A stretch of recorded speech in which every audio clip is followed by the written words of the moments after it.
రామన్పల్లి గ్రామం. నా పేరు మమత. మా ఆయన 2023లో నవంబర్ 3 రోజు ఇంట్లోకి వెళ్ళి బయటకు వెళ్ళి నవంబర్ 4కి సౌదీ వెళ్ళాడు.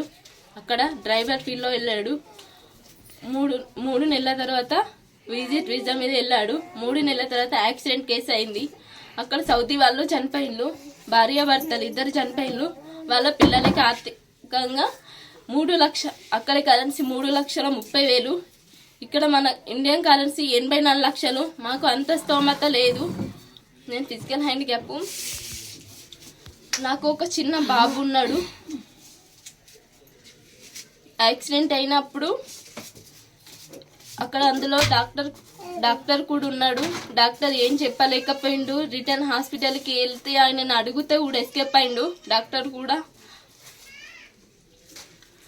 మేము ఎమ్మెల్యేల దగ్గరికి అందరి దగ్గరికి వెళ్ళినాం.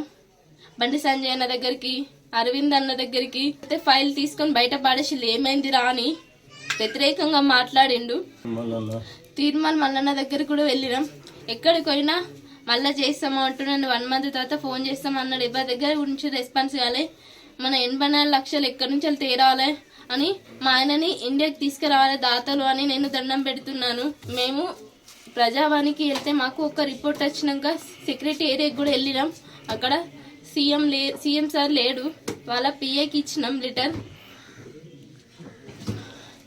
మాకు ఆర్థిక సాయంగా, నేను వికలాంగురాలిని, నాకు చిన్న బాబు ఉన్నాడు. మా అత్త మామకి హెల్త్ బాగుండదు. మా అత్త కొంచెం కాళ్ళు నడవరాదు. మాకు వ్యవసాయం భూమి కూడా ఏం లేదు. దాతలు ఎవరైనా ముందుకొచ్చి ఆదుకుంటాను. మా ఆయన క్షేమంగా ఇండియాకి తీసుకురావాలని నేను కోరుకుంటున్నాను.